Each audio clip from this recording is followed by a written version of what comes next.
You ask Tiger to solve. This deals with linear equations with one unknown.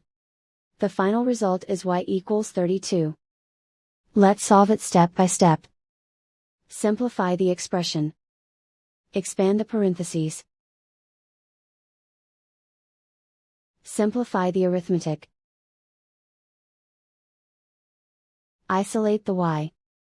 Divide both sides by 2.